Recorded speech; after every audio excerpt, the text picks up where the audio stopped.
Hi, my name is Gemmicka Piper, and I'm the Humanities Librarian for IUPUI University Libraries. With me today is Mr. Eric Saunders, and I will let Mr. Eric introduce a little bit more about himself. Okay, my name is Eric Saunders. I'm from Indianapolis, Indiana. I'm a local spoken word artist here, and but even beyond that, I've worked in mentoring and nonprofit in that field. Essentially, I've probably been writing poetry since I was a teenager, and up until like really recently, am I really able to see the influence that it has on society, and the impact that it can make on the lives of people. So.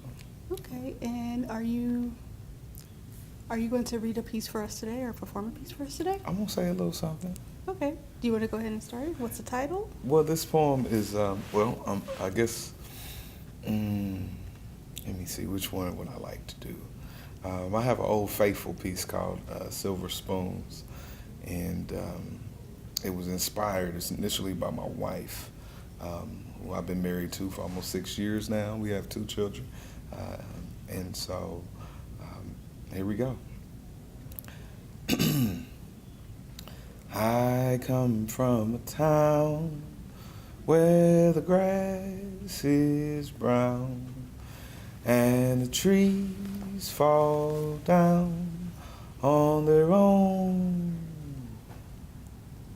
Stoplights don't work, the police are jerks, and the walls are crumbling down. This poem pertains to privilege, wealth, birthright, hope, vision, in spite of hardships in life, eyesight, insight, foresight, the darkness of the womb for which light appears night.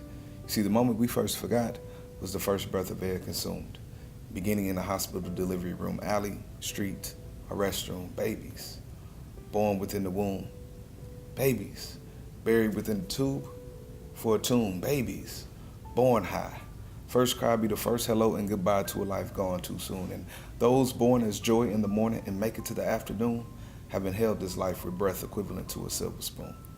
Sounds a lot like you. You may have been scarred or hurt or beat so deep beneath, but the fact that you can breathe is the first tool you need to develop a dream to reach. Barriers are possible to breach.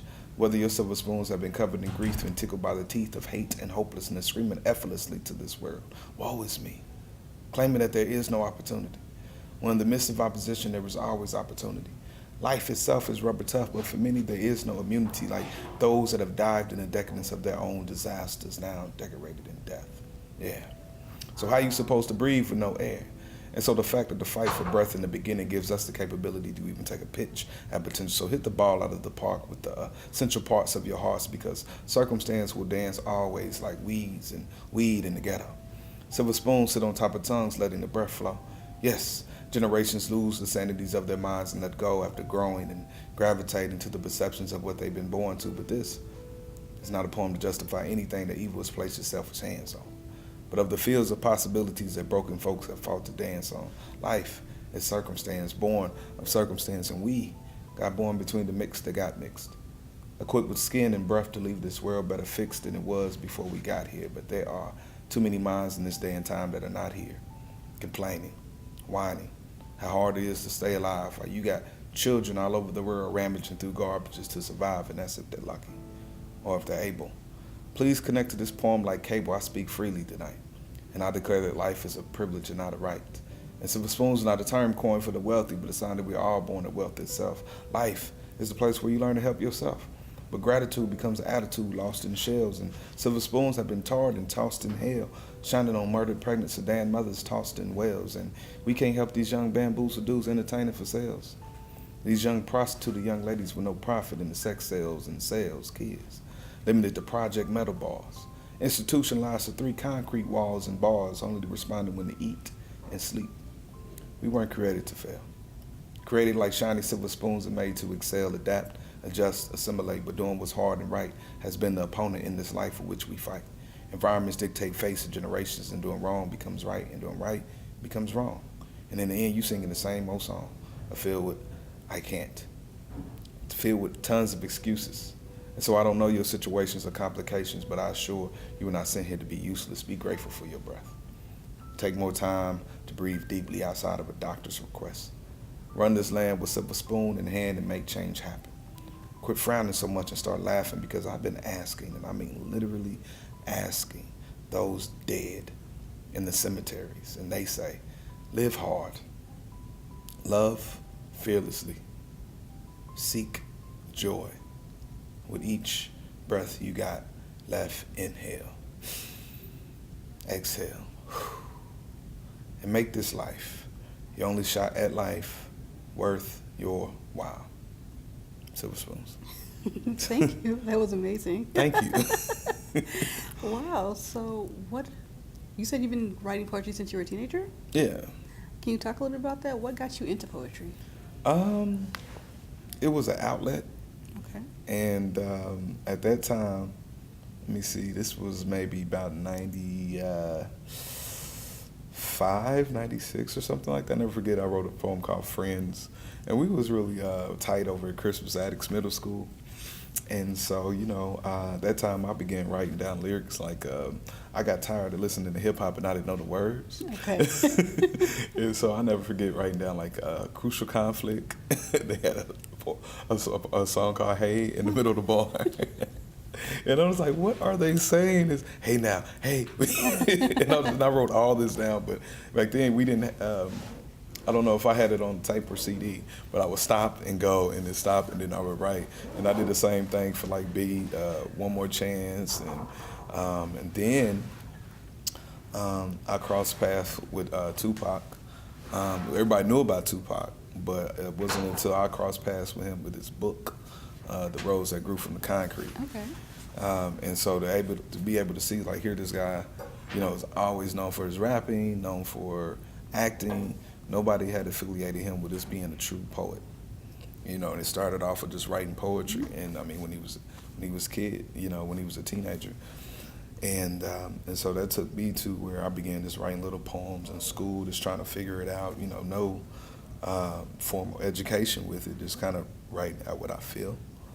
And then I would write poems for friends and things like that. Then when I got to college, this was maybe the transition time between, Slam. I had watched the movie Slam before I got to college. So to watch that, to watch Saul Williams, and to be like, wow, what is this? Like, that's a whole nother level of it. Then combine that with Def Poetry coming out. And so I've watched just about every episode twice, 2 or 3 times. And then that went on with me to college, and we had a open mic spot over at Glendale right when it was going through its transition. And so it was called The House. So I was going there, reading poems during the summer and the fall and the breaks in between college. Wasn't doing it so much in college till like maybe my senior and junior year. And then coming out of school, there was a place called Midtown. And let me go all the way back, 2000, year 2000, when I first met Tasha Jones. Okay. And she's a phenomenal poet. But she's more than a poet. Right now she's actually working on her PhD. Okay. But she inspired me at Cafe Kumba. And Cafe Kumba is probably the longest running poetry venue in the state. And so that was the first place that I actually had performed, was Cafe Kumba. So that's almost like 20 years ago now, And so some of those poets are still alive. Rest in peace, James Depp, who recently passed, but loved by all for his poetry and his ability to influence others through poetry and get them to shine their voice. So a lot of people won't ever know who he is, but for people who have affiliated themselves with Cafe Kumba, that's who he is. And Brother Officer, Mr. Officer, and so many others. And then there's Mother Mari Evans, who I recently was able to come in contact with and sit down and have lunch a couple times and just talk to. She just recently passed away last year. But that was perhaps one of the first poems, along with others, Langston Hughes, studying the Harlem Renaissance. I read those poems, Claude McKay, Emily Dickinson, Robert Frost. Wasn't just black poets and civil rights and Harlem Renaissance, but Mari Evans is coined by Maya Angelou as perhaps one of the nation's greatest poets, our time's greatest poets. And so to be able to sit down and talk to her, as I'm looking in this camera, it was just like, she told me, keep writing. Am I hard-headed? Yes. But again, her poem was one of the first poems that really kind of reached out to me. And it was called The Rebel. Okay. And I read this in high school. I went to Cathedral High School. In the majority of classes in the state, in the country, do not have any classes on the high school level for African American studies. And so I give a shout out to Cathedral High School for and I continue to go forth in these endeavors, for having an African American literature class, because it changed my life. So to be able to, like I said, I read that poem, The Rebel. When I die, I'm sure I'll have a big funeral. Curiosity seekers come to see if I'm really dead or just trying to cause trouble. I had no clue what that poem meant. And I couldn't understand why it was called The Rebel. And then when she passed away, I went to the funeral. Okay. And so as I'm going to the funeral, I said to myself, as I'm opening the doors, in my head, I hear in the back of my head, when I die, I'm sure I'll have a big funeral. Curiosity seekers coming to see if I'm really dead or just trying to cause trouble. The irony about that poem is that I'm living in this person's poem. And so when I tell people now, poetry is metaphysical, and I felt like even though that poem was short and few, and what it meant, it seems like it didn't mean the same as when it was written, as it spoke to the future. And then the rebel, and like, is she referring to her, or is she referring to somebody in the crowd? And so it's interesting because I never actually saw her in the casket.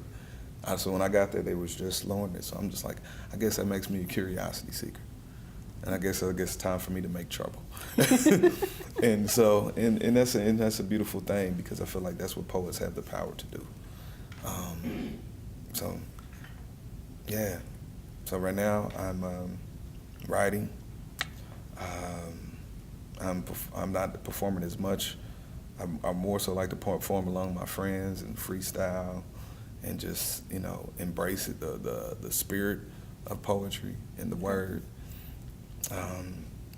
But I do yearn to get back on the stage, but it's just almost like there's no sense to going about it like, oh, I just want to get back there. Now it's about having a plan, and having an ends to the means. I kind of went through that whole, let me just go up here and see if they like it kind of things. Now it's just, I've done some things, and I continue to read, continue to learn, and maybe, the stage is not for me, but if I do go, this is what I choose to do. But you gotta have, you're still an artist, and if you choose to profit off of it or make a living off of it, you gotta have a plan. And at the same time, you still need to be innovative and creative, and figure out how you still gonna, I used to think, hey, I'm just writing this for me.